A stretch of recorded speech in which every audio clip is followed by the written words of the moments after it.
Guru Gembul sebagai tamu dari Robitul Alawiyah dan juga Habib Fikri Syahab yang sangat saya ta'zimi. Jadi di sini ada beberapa poin.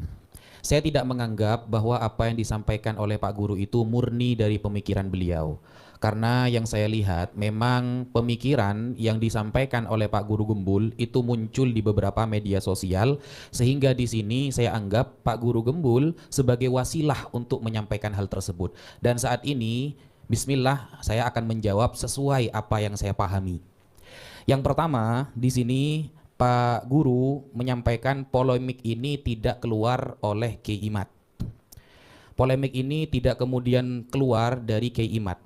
Ini bisa saya benarkan. Mengapa? Karena begini. Pada umumnya, orang yang berbuat baik 9 kali, berbuat jahat 1 kali, maka yang diingat adalah yang jahat.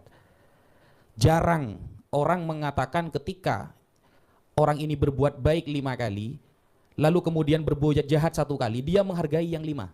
Itu jarang sekali. Umumnya seperti itu. Sehingga ketika Pak Guru mengatakan bahwa ini munculnya bukan dari Kiai Imad, bisa juga saya benarkan. Karena memang Indonesia tentunya yang netizennya terkenal ditakuti di seluruh dunia, ya, itu sangat mempengaruhi pemikiran. Sehingga kadang ada beberapa orang yang menilai sesuatu memang dari media sosial. Tolak ukur kebenarannya dari komentar dan beberapa video yang ditampilkan baik di YouTube, TikTok, dan lain sebagainya. Nah, sehingga ketika seperti itu dijadikan sebuah hujjah, sebuah dalil, maka bisa saya benarkan bahwa dari dulu memang para habaib ada oknum-oknum tertentu yang pastinya ketika oknum itu muncul akan ada beberapa orang yang mengkritik. Nah, tetapi Kiai Imad kemudian memang bukan dari awal sebuah permasalahan, tapi beliaulah yang awal menjadikan wadah mereka semua, begitu. Yang saya pahami Pak Guru ya. Beliau menjadi wadah dari beberapa orang yang dulu-dulunya sudah banyak mengkritik para habaib, sudah banyak melihat para habaib dari baik dari oknum-oknumnya atau memang benci secara pribadi, wallahu a'lam. Kiai Imad di sini sebagai munsyid, pendiri seolah-olah menjadikan wadah sehingga semuanya bersatu di sana. Nah, ketika semuanya sudah bersatu, mulailah kita tahu di media sosial apa saja kritikan yang selama ini terpendam, mungkin kata Pak Guru, terpendam, mereka keluarkan semuanya. Mereka keluarkan. Jadi saya benarkan ketika Kiai Imad bukan pencetus masalahnya, tapi Kiai Imad adalah pencetus wadah untuk mengumpulkan semuanya. Seperti itu. Kemudian yang kedua, anggap saja Kiai Imad adalah salah satu pengkritik. Jadi begini Pak Guru. Awal mula saya terikut masalah nasab ini, saya sudah cerita di Nabawi TV, saya tidak sama sekali mau, karena saya tuh di YouTube biasanya cuma diskusi lintas agama Pak Guru. Saya tidak tertarik untuk masuk di dunia nasab, karena nasab ini dari dulu hingga sekarang itu adalah masalah dapur orang. Yang orang luar seharusnya nggak boleh bahas itu. Para ulama itu ada istilahnya nasabah. Orang-orang yang ahli memang dalam bidang nasab. Sama dengan dokter gigi. Lalu tukang tambal ban ikut-ikut ilmu dokter gigi. Ngawur pasti. Nah, nasab ini, tradisi di dalam Islam adalah yang mengatur adalah sebuah keluarga sendiri. Ulamanya ada sendiri. Kitabnya pun ada sendiri. Gak sembarangan. Baru sekarang terjadi ada orang yang tidak memiliki kredibilitas dalam berbicara nasab, tak pernah tercatat berguru kepada ulama nasab, tak pernah punya karya yang diakui oleh ulama nasab, dia berbicara nasab bahkan sampai taraf membatalkan. Itu yang kemudian menggiring saya untuk harus menjawab statement itu. Loh, kok lucu? Dulu orang yang bisa nasab, membahas nasab, itu minimal pernah belajar kepada guru yang memang mahir dalam hal itu. Itu tradisi kita di pesantren seperti itu. Ketika dia ahli fikih, maka dia itu harus benar-benar tercatat atau terkenal dengan bisa baca kitab fikih. Ketika ditanyakan masalah wudhu dia bisa, batal-batalnya, rukun-rukunnya. Nah, seperti itu. Nah, sehingga itu yang membuat saya untuk menjawab. Kemudian Habib Rizik banyak melakukan kisruh. Nah, ini yang saya katakan. Habib Rizik ketika dikatakan banyak membuat kisruh atau radikal, ini banyak statement dari banyak orang Islam ya. Bukan hanya orang Islam sebenarnya, orang kafir juga banyak. Karena dia Habib sehingga mereka takut mengkritik. Nah, Ini yang saya katakan di awal, orang yang berbuat baik 10 kali dan berbuat jahat 1 kali, biasanya cenderung 1 kali yang akan terus dibahas. Dan ketika pembahasan itu sudah ada di media sosial dan berkali-kali, akan ada statement itu sebuah kebenaran. Kenapa kok tidak pernah ditampilkan Habib Rizik yang 4 bulan nginep di tenda saat tsunami di Aceh? Coba tanyakan kepada orang Aceh, kenapa itu tidak pernah ditampilkan? Kenapa ketika bencana di Gunung Semeru, bisa datang ke sana, saya ada teman-teman yang sampai sekarang melihat dengan mata kepala FPI, saudara. Banyak menyumbangkan dan banyak bencana-bencana yang saya catat. Mereka ada di sana. Kenapa itu tidak pernah ditampilkan? Kok seolah-olah jeleknya saja yang dibahas. Padahal sejauh ini yang saya tahu, Pak Guru ya, yang saya tahu, beliau itu oke lah, mungkin dengan gayanya beliau kasar, kita tidak setuju, oke. Tapi yang saya tahu, beliau itu mengkritik apa? Tempat remang-remang, kezoliman, korupsi. Sama, saya kira beberapa tema sama dengan Pak Guru sebenarnya. Tetapi mungkin karena beliau Habib dan memang banyak media yang kontra, sehingga yang ditampilkan jelek terus. Dan itu menjadi sebuah kebenaran bagi sebagian orang. Itu yang mungkin perlu saya tanggapi. Ada yang mau ditanggapi Pak Guru? Saya meminta sebelumnya, biar kita tetap tidak berdebat kusir dan sebagainya, saya minta sekali lagi, ini mah kita nggak mungkin mereaksi sebuah fenomena dengan kata-kata. Kita nggak mungkin membantah sebuah realitas dengan kata-kata. Jadi kalau misalkan tadi dikatakan bahwa kok yang jelek-jeleknya aja yang tampil, ini bukan soal 5 baik, 1 salah, kemudian yang diperhatikan yang salah, bukan. Sebenarnya masyarakat melihat apa yang terjadi paling aktual. Gitu.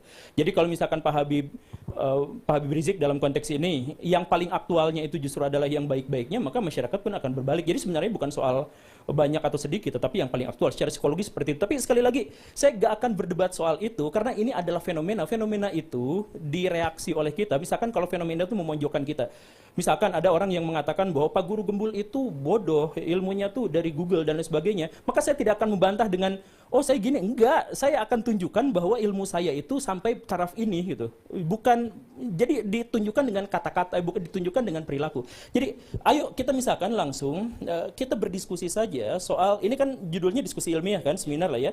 Jadi ayo kita samakan terkait dengan yang dimaksud dengan ilmiah itu apa gitu. Jadi kemudian kita bahas misalkan yang tadi ada klaim-klaim sebentar tadi itu terkait dengan bahwa nasab itu adalah urusan dapur satu generasi atau dinasti tertentu, sehingga yang lain kecuali pihak-pihak yang memang memiliki otoritas tidak boleh berbicara. Ya ayo kita berbicara tentang hal-hal yang semacam itu. Yeah. Nah, kita misalkan masuk ke diskusinya. Gus Wafi dan Pak Syahab, saya mohon maaf. Kita diskusi dulu yang Gus Wafi dan Pak Syahab pahami soal diskusi ilmiah itu apa? Ilmiah itu apa? Kita sepakati dulu. Oke. Izin ya. Oke, bismillahirrahmanirrahim. Jadi sementara karena gini Pak Gembul, mohon maaf ya. Tadi itu sempat saya jawab karena saya memposisikan Pak Gembul adalah suara masyarakat yang sebagai wasilah saja. Ya, oke, kalau begitu, jadi ilmiah itu begini Pak Gembul. Di dalam kitab Lawami'ul Anwar yang ditulis oleh Al-Imam As-Saffaraini. Jadi Islam itu memandang sebuah ilmiah kebenaran itu melalui 3 cara. Ya, yang pertama adalah al-hawasus salimah, panca indera yang normal dalam menangkap sebuah riwayat ataupun yang lain. Yang kedua adalah khabarus shadiq, kabar yang pasti benar. Kabar yang pasti benar dibagi menjadi 2. Yang pertama khabarul mutawatir, kabar yang ramai diketahui orang-orang yang kredibilitasnya bagus. Yang kedua adalah khabarun nabi al-muayyad bil mu'jizat, kabar dari nabi yang dikuatkan dengan mukjizat. Yang terakhir adalah al-aqlu, akal. Itu ilmiah bagi saya. Bagaimana jadi oke, yang dimaksud dengan ilmiah adalah seperti itu. Jadi sebenarnya kalau ngambilnya dari kitab, saya mohon maaf, itu masuk dalam historiografi tradisional. Bukan ilmiah sebenarnya, bukan metodologis. Jadi maksudnya gini, yang dimaksud dengan ilmiah itu artinya dia memenuhi syarat metodologis dan sistematika keilmuan.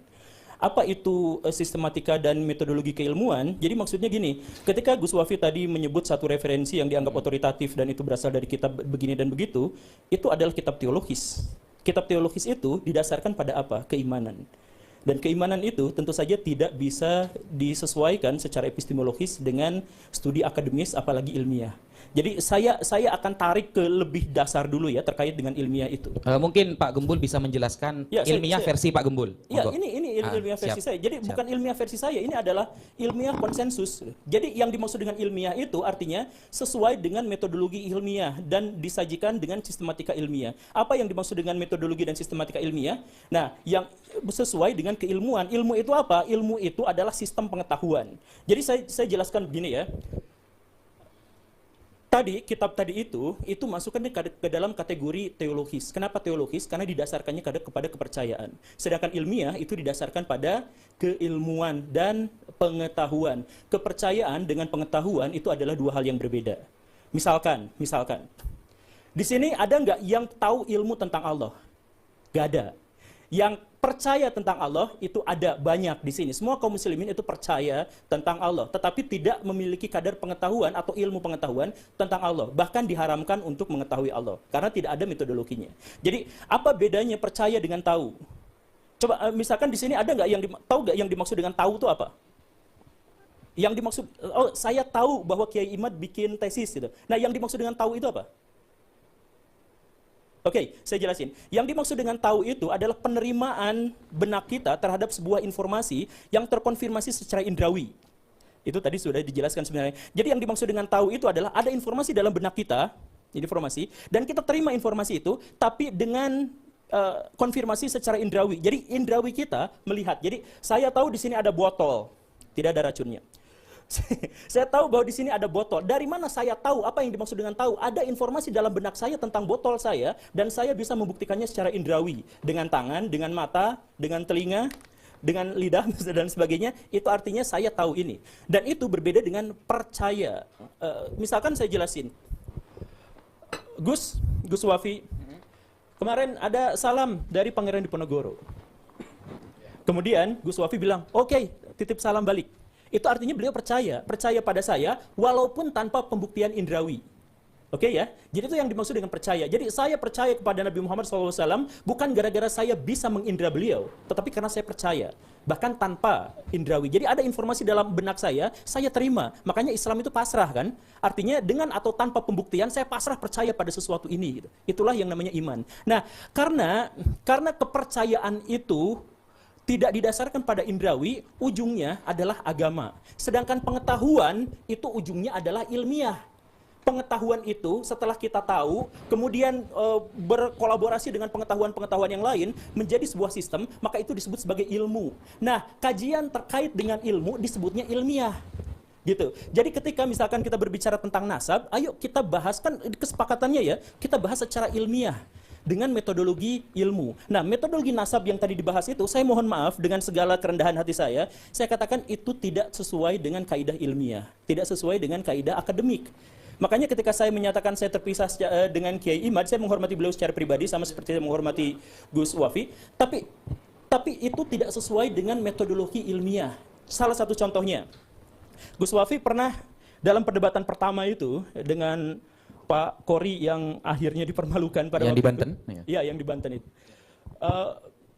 Gus Wafi bersama Pak Rumail, bersama Pak Hanif Alatos itu mengatakan, kitab nasab mana yang mensyaratkan ada bukti sezaman? Begitu kan? Betul. Itu artinya ilmu nasab tidak sesuai dengan kaidah ilmiah. Karena kaidah ilmiah berarti harus terbukti secara indrawi. Jadi maksudnya hal itu. Jadi saya misalkan ya, nanti kita diskusikan sama-sama. Oke.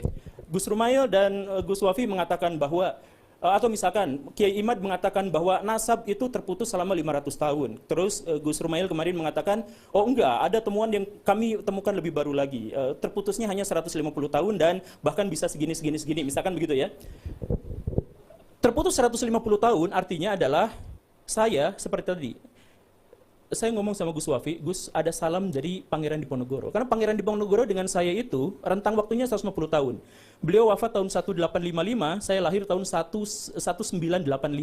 Jadi ada rentang waktu sekitar 10 tahun di mana beliau hidup dan saya ada juga, rentangnya 150 tahun. Secara akademik, secara ilmiah, bolehkah Gus Wafi menerima perkataan ada salam dari Pangeran Diponegoro? Secara ilmiah tidak mungkin. Tidak diterima. Karena apa? Karena tidak mungkin secara indrawi ada orang yang bisa mengkonfirmasi itu. Kan begitu rumusannya.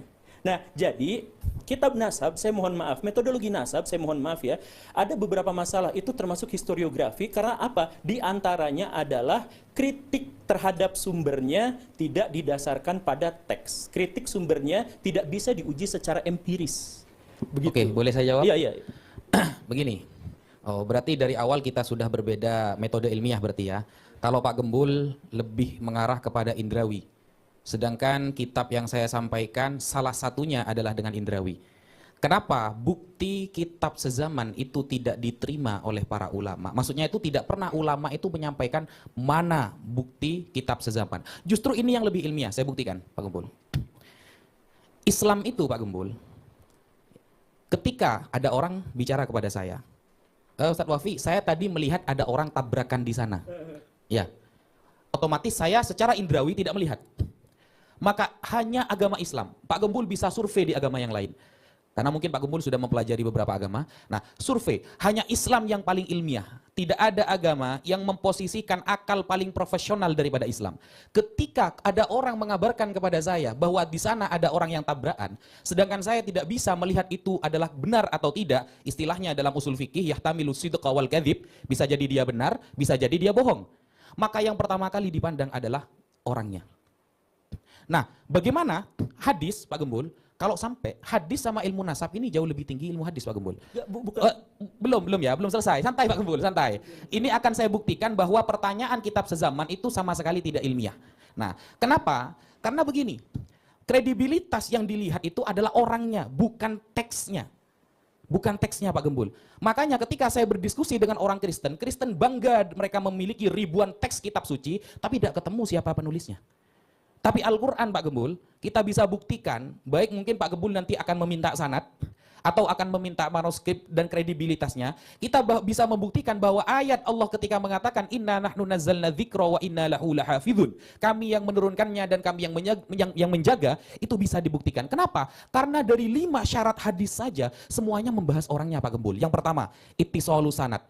Orangnya itu jangan sampai ada yang fiksi, apalagi fiktif. Harus benar-benar, kamu dapat dari mana kabar itu? Bahwa tadi ada orang yang tabrakan. Dari teman saya, benar nggak? Ada. Nah itu dibuktikan dulu. Yang kedua adalah adalatul rawi Pak Gembul. Orangnya memang terbukti bukan ahli maksiat, tidak pernah bohong dan memang orangnya amanah.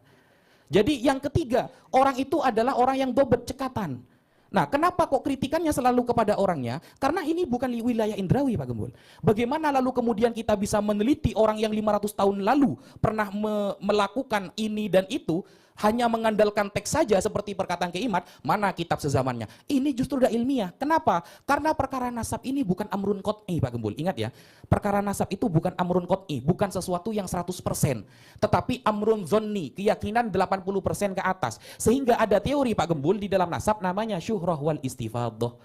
Bagaimana komentar masyarakat dulu tentang dia, itu yang kita ambil. Begitu Pak Gembul. Manggi, ditanggapi. Oke, ya berarti ini menegaskan bahwa ilmu nasab itu tidak ilmiah. Karena sebenarnya kalangan akademisi itu menganggap bahwa ilmu nasab tidak ilmiah itu, satu adalah karena mengandalkan tradisi lisan, dan yang kedua adalah tidak memiliki metodologi yang pasti untuk bisa melakukan pembuktian, dan yang ketiga adalah subjektivitas. Dalam hal ini sudah ditegaskan subjektivitasnya oleh Gus Wafi. Tapi gini, metodologi ilmiah itu ketika saya mendapatkan kabar ada mobil kecelakaan di jalan, orang yang menceritakan kepada saya itu adalah unsur kedua atau ketiga. Yang pertama adalah saya datang langsung apakah ada jejak-jejak kecelakaannya atau bukan.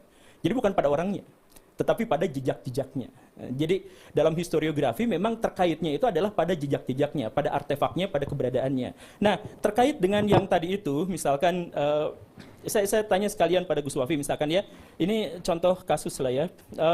Kiai Imaduddin mengatakan kurang lebihnya adalah yang memasukkan, yang mencangkokkan Ba'alawi ke dalam silsilah keturunan Nabi itu adalah Asyakran. Begitulah ya, menurut beliau. Kemudian menurut Pak Gus Rumail Abbas, oh tidak seperti itu, karena begini begitu. Oke, jadi di situ polemiknya ada satu orang yang namanya, siapa nama lengkapnya itu? Ali Asyakran. Asyakran. Bagaimana metodologi bagaimana cara kita menguji, bagaimana metodologi apa yang bisa kita dapatkan untuk menguji bahwa beliau itu jujur atau tidak? Ya, komentar orang-orang yang kenal dengan beliau. Komentar orang-orang, berarti subjektif kan? Begini Pak Gembul, kalau ilmiah itu harus semuanya dengan indrawi kapasitas Ya kita memang semua. itulah ilmiah. Nah, tidak gitu Pak Gembul, gitu tidak. Makanya saya Gini aja bilang, dulu, referensi Pak Gembul bahwa ilmiah itu hanya dengan indrawi di mana? Mungkin bukan ilmiah itu bukan hanya dengan indrawi. Ilmiah itu hal pertama yang diuji adalah yang bisa terbukti secara indrawi. Jadi misalkan gini. Jadi kita itu hanya bisa menguji sesuatu yang nyata, gak mungkin menguji sesuatu yang goib. Ya. Mimpi itu gak bisa kita jadikan sebagai pedoman karena tidak bisa diuji secara indrawi. Misalkan, Gus Wafi menceritakan semalam saya mimpi bertemu dengan Nabi. Boleh gak ngomong seperti itu? Boleh. Kemudian saya diwartakan seperti itu. Boleh percaya juga boleh tidak. Tapi mau saya percaya atau tidak itu bukan pengetahuan saya. Karena tidak ada metodologi khusus sampai sejauh ini yang bisa membuktikan apakah perkataan itu benar atau salah. Gitu kan? Oke. Nah, jadi karena tidak ada pengujinya, maka itu tidak disebut sebagai ilmiah. Tidak bisa disebut secara akademik. Tidak bisa diuji. Apa yang bisa diuji dari sesuatu yang goib? Sekarang ada pernyataan. Ada seorang yang mengatakan bahwa ini begini. Dari mana dari mana metodologi yang kita gunakan untuk mengatakan bahwa dia telah jujur? Ya dari komentator-komentator orang sebelahnya. Komentator orang sebelahnya itu subjektif. Ada orang yang dekat, ada orang yang jauh, dan kita benar-benar tidak tahu soal itu. Jadi itu goib. Nah, Ini jadi ini baru masalah dasar.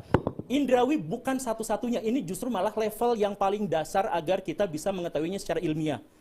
Jadi kalau misalkan sejak awal sudah dikatakan bahwa ini subjektivitas, buktinya apa? Buktinya pengakuan seseorang diuji berdasarkan komentar orang di sekelilingnya, subjektif.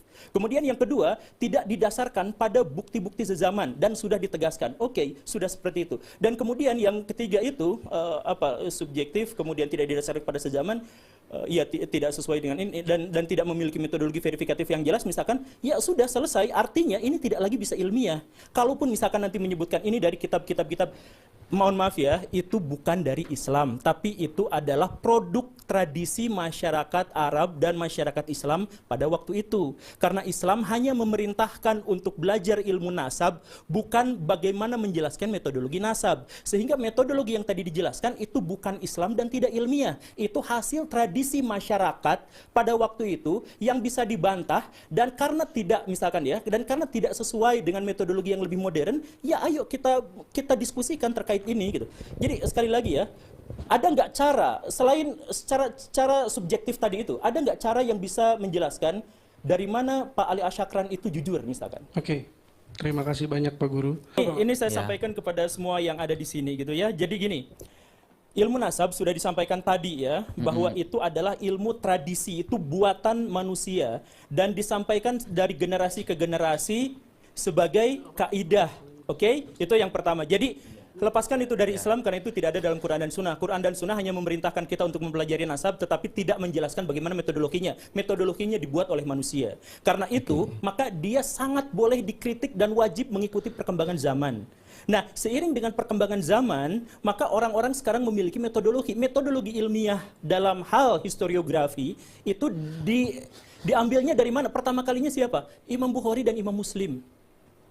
Ketika mereka melakukan kritik hadis, itu menjadi metodologi paling standar di masa lampau dan dikembangkan sampai saat ini untuk bisa mengetahui bagaimana sejarah di masa lampau itu terjadi. Jadi kalau misalkan kita mengkritik ilmu nasab, itu tidak apa-apa. Karena apa? Ilmu nasab adalah tradisi masyarakat masa lampau ketika mereka belum tahu metodologi yang lebih meyakinkan. Nah, sekarang ada banyak metodologi yang lebih meyakinkan. Jadi maksudnya, makanya saya bilang sejak awal saya tidak sesuai sependapat dengan Kiai Imad. Karena apa? Karena sama-sama menggunakan ilmu nasab, padahal ini janjinya adalah diskusi ilmiah. Ilmiah itu yang tadi Bapak sampaikan itu bukan ilmiah, itu teologis karena didasarkan pada ketidaktahuan kita. Kan didasarkan pada ketidaktahuan kan?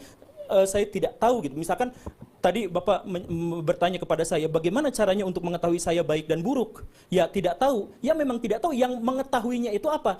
Kita lepas dari hal-hal yang goib. Ilmiah itu gak peduli sama hal-hal yang goib. Kita fokus pada saya diketahui baik dan buruknya itu dari mana? Dari rekening saya ditransfer kemana? Apakah ke yatim piatu ataukah ke tempat dugem? Misalkan dari jejak-jejak yang bisa kita uji secara empiris. Bukan wah saya baik murah senyum, ya bukan seperti itu. Itu ya karakter saya, apakah saya menyumbang ini adalah ikhlas atau tidak, itu tidak di luar kaidah ilmiah. Kaidah ilmiah itu adalah yang mungkin bisa kita uji secara indrawi level terdasarnya. Oke, cuma bertanya dulu. Oh, belum Oh selesai? ya, nggak apa-apa, sok aja. Iya, mau bertanya Pak Anu.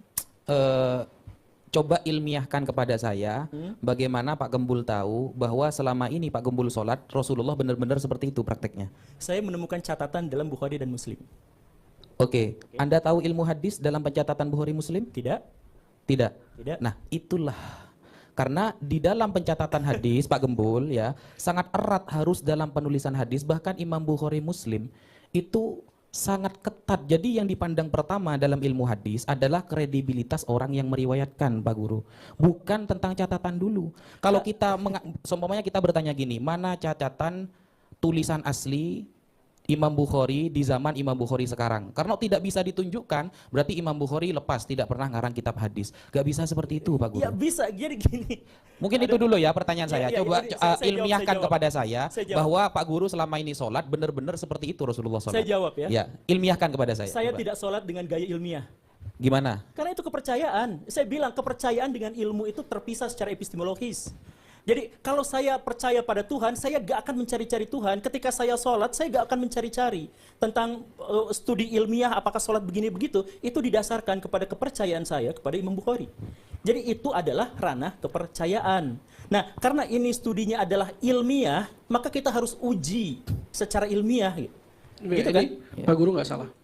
Iya, jadi Iya, beliau memiliki metode sendiri. Iya. Enggak. Bukan metodologi sendiri. Ini silakan cek manapun atau googling lah sekarang ya, googling yang dimaksud dengan metode ilmiah. Dan kalau misalkan tadi disebutkan dengan soal ini kan dapatnya dari Google, bukan gitu. Google itu gak pernah ngajarin manusia ya. Google itu adalah mesin pencari. Google itu mengkoneksikan antara manusia dengan orang lain. Jadi kalau saya baca tulisan Gus Baha di Google, itu saya bukan belajar dari Google. Saya belajarnya dari Gus Baha dan menggunakan Google sebagai metodologinya. Jadi gitu ya. Nah jadi kembali lagi. Silahkan googling, silahkan cari informasi terkait apapun yang dimaksud dengan ilmiah itu, level paling dasarnya adalah kita harus menguji secara objektif. Bukan subjektif ya, kalau subjektif bisa kesana kesini. Jadi objektif itu, ya, yang dimaksud dengan objektif itu adalah, sesuai objeknya. Jadi ini objek yang saya pegang. Ini objek yang saya pegang warnanya adalah putih. Betulkah? Tidak.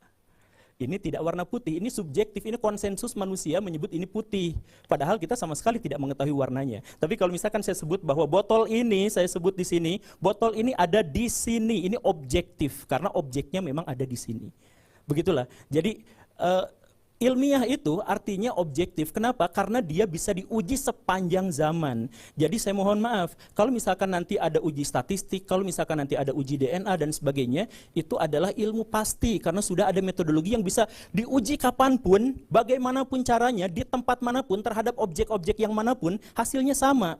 Nah, kalau misalkan yang nasab tadi itu, karena tergantung pada misalkan, pernyataan dari orang-orang yang ada di sini dan sebagainya, itu subjektif. Bisa nggak kita masukkan? Bisa, sangat bisa. Kalau dia tidak bertentangan dengan fakta-fakta objektif yang ditemukan. Gitulah kurang lebihnya.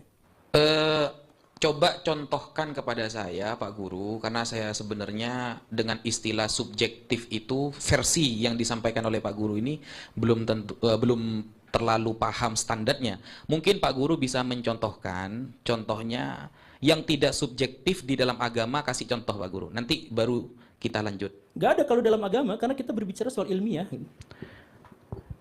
Berarti agama ini menurut Pak Guru di seluruh bab-babnya tidak ada yang ilmiah. Ada. Contoh, contoh apa di agama yang menurut Pak Guru itu ilmiah seperti itu? Bahwa figur Nabi Muhammad adalah tokoh historis itu nyata. Itu terbukti secara ilmiah. Dari mana Pak Guru tahu kalau Nabi Muhammad dulu orang baik? Kita gak bicara orang baik, tentang figur keberadaannya itu ada. Dari mana tahu? Dari mana kita mengetahuinya? Dari jejak-jejak objeknya. Dan berasal dari catatan yang tidak hanya bersumber dari satu pihak. Jejak objek. Coba, seperti Sorban, apa? Jejak. Sorban misalkan yang seperti itu ya. Kemudian jejak-jejak yang ada di Mekah. Dari mana Pak Guru tahu bahwa kuburan itu benar-benar kuburan Rasulullah? Gak ada. Subjektif dong. Iya, pada bagian itu subjektif kan, saya nggak bilang soal Akhirnya kan kuburan. subjektif semua kalau gitu, Pak Guru. Bukan, saya nggak, perhatikan kata-kata Iya, saya. Saya iya, iya, mengatakan bahwa figur Nabi Muhammad SAW itu adalah figur historis. Oke. Saya nggak berkata soal kuburannya, saya nggak berkata soal apa. Jadi kan tadi dikatakan Sorban kan, kata Pak Guru? Bukan sebentar. Bagian dari agama mana yang bisa dinalar secara objektif gitu kan? Iya, betul. Nggak semuanya, saya bilang Oke, nggak semuanya. satu aja. Tapi ya itu, figur Nabi Muhammad itu ada. Oke, tahu dari mana Pak Guru? Itu ada. Ada jejaknya. Jejak apa jejaknya? Jejak itu berupa tulisan, berupa artefak, dan berupa sosiofact dan mentifact. Oh, subjektif berarti. Dari Karena dari artefak dan tulisan seperti sabda-sabdanya semuanya adalah kabar dari orang-orang yang dia itu belum tentu kita tahu beberapa orang ini sepakat dalam kebohongan apa tidak. Bukan. Kan subjektif juga berarti Pak Guru. Sama-sama tahu dari perspektif orang. Jadi gini Gitu. ya. Jadi gini, yang sekali lagi ya,